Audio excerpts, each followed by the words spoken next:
आपका जीवन भी शुभ हो, लेकिन उस जीवन को शुभ बनाने के लिए, बृहस्पति की पूर्ण कृपा पाने के लिए हमें ज्ञान विज्ञान का सहारा लेना पड़ेगा और हमें कुछ विशेष उपाय करने पड़ेंगे। उपाय नोट करें आप। और उपाय की जहाँ तक हम बात कर रहे हैं तो आप इसको बृहस्पतिवार से प्रारंभ करें, थर्सडे से प्रारंभ करें, यानी कि 4 तारीख से आपको ये उपाय प्रारंभ करना। कैसा कॉम्बिनेशन बन रहा है कि बृहस्पति चौथी राशि में गए हैं कर्क में, और आपको 4 तारीख को ही ये उपाय करना जो हम बता रहे हैं। नंबर 1, महिलाएं हों पुरुष हों, सभी बृहस्पतिवार की प्रातःकाल अपनी इंडेक्स फिंगर पर अंगूठे के बराबर वाली जो उंगली होती है, ये तर्जनी उंगली होती है, इस उंगली में जो ये गद्दीनुमा स्थान होता है, इस स्थल पर केसर का या हल्दी का तिलक लगाएं और क्या बोलें, ओम ब्रह्म बृहस्पतये नमः। ये बोल करके आप हल्दी का तिलक लगाएं। ये गुरु पर्वत कहलाता है, यानी कि गुरु पर्वत पर कम से कम आपको 9 बृहस्पतिवार हल्दी का या केसर का तिलक लगाना है, और उसके साथ साथ मस्तक पे भी लगा लें तो बहुत अच्छी बात है। दूध अगर आप रात्रि में लेते हैं या किसी भी समय लेते हैं तो हल्की सी हल्दी डालें या केसर डालें, ओम ब्रह्म बृहस्पतये नमः बोल करके। बच्चों को, विद्यार्थियों को देने से बहुत बड़ा लाभ मिलता है, उनकी मेधा शक्ति का विकास होता है। और जिन्हें कफ कोल्ड की अत्यधिक शिकायत होती है उनके लिए भी हल्दी वाला दूध बहुत अच्छा होता है।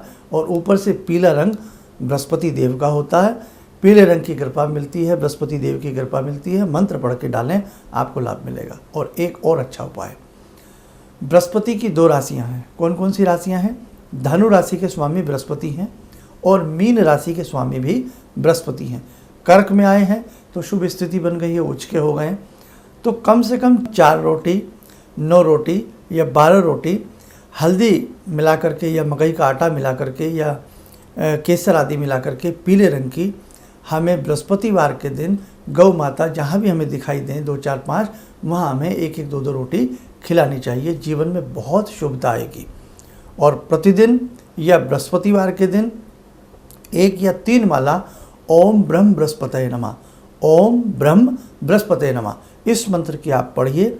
और किसी साधु को, किसी सन्यासी को, किसी वृद्ध को, अपने गुरु को पीले वस्त्र आप अर्पण करें।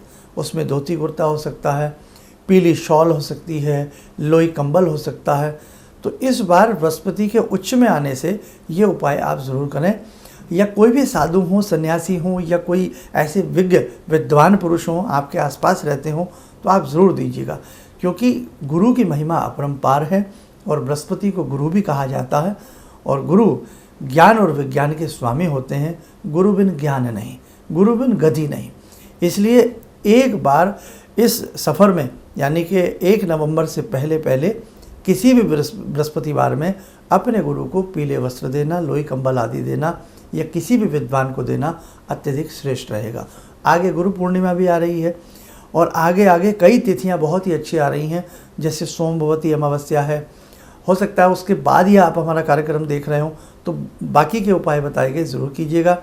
सोमवती अमावस्या भी 15 जून की है और निर्जला एकादशी है, वो 25 जून की है। तो कहने का मतलब इतनी अच्छी अच्छी तिथियां आपको प्राप्त हो रही हैं दान पुण्य करने के लिए। और निर्जला एकादशी की आपको एक बात बताएं, निर्जला एकादशी जो है वो इस बार बृहस्पतिवार की है, गुरुवार की है। तो उस दिन निर्जला एकादशी में आपसे जो भी बन सकता है, गौ माता की सेवा के लिए, पक्षियों के लिए, जो भी आपसे बन सके अधिक से अधिक करिएगा। पीला हलवा बांट सकते हैं, कहीं पर भी उसका लंगर लगा सकते हैं। तो कहने का भाव, आपको शुभ लाभ पाना है ना, तो जीवन में अच्छे कर्म नितांत आवश्यक हैं। और उनकी सेवा करें जो बोल नहीं सकते, जो पैसा नहीं कमाते, धन नहीं कमाते। हमेशा भंडारा करें, लंगर लगाएं, या यूँ कहें कुछ भी ऐसी सेवा करें। तो एक बार पशुओं के प्रति ज़रूर आप ऐसा भाव रखें, फिर जीवन देखें, माला माल होते समय नहीं लगेगा। एक उपाय और, बृहस्पतिवार के दिन हमें विष्णु सहस्त्रनाम इन दिनों में जरूर सुनना चाहिए या करना चाहिए। सहस्त्रनाम ना कर सकें तो विष्णु भगवान के 108 नाम हमें ज़रूर करने और सुनने चाहिए। ठीक, बृहस्पतिवार के दिन आप करते रहिए 31 अक्टूबर की रात्रि तक, या यूँ कहें 1 नवंबर तक। देखो फिर कैसे जीवन में बाहर आती है, आनंद आता। एक उपाय और इसी के साथ साथ बृहस्पतिवार के दिन तुलसी माता पर देसी घी का दीप, यदि गोघृत मिल जाए तो अति उत्तम, गोघृत का दीप लगाते रहिए, तब आपसे विष्णु जी भी प्रसन्न और लक्ष्मी जी भी प्रसन्न, श्री समृद्धि आपके द्वार पर, आपके घर में, ये भी करते रहिएगा। और विष्णु सहस्त्र नाम की छोटे छोटे गुटके आते हैं, तो किसी भी ऐसे धर्म क्षेत्र में, तीर्थ क्षेत्र में आप बृहस्पतिवार के दिन कम से कम 9 गुटके विष्णु सहस्त्र नाम के ज़रूर बांटें। 9 पीले वस्त्र, दुशाले हो सकते हैं, कुछ भी हो सकते हैं, लोई कंबल, वो भी देने का प्रयास करें। बृहस्पतिवार के दिन गौ माता को पीली रोटी खिलाने का, थोड़ा गुड़ खिलाने का थोड़ा थोड़ा ज़रूर आप लोग प्रयास करें। इन उपायों में से जो भी आपसे हो तो हमारे साथ को आप करने का प्रयास करें।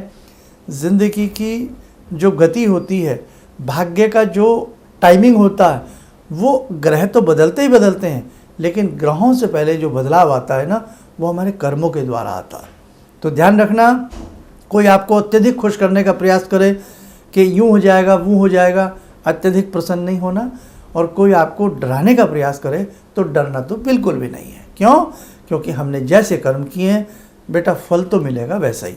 बस ये तो एक ग्रहों की चाल होती है, जो हम थोड़ा सा अपने आप को अच्छा फील करते हैं कि भाई हम बहुत दिनों से पीड़ित हैं, अब एक ग्रह की चाल शुभात्मक रूप में आ रही है, तो कहीं ना कहीं देखो हमारे जीवन की घड़ी की रफ्तार शायद बढ़ जाए, हमें अच्छा लाभ मिल जाए।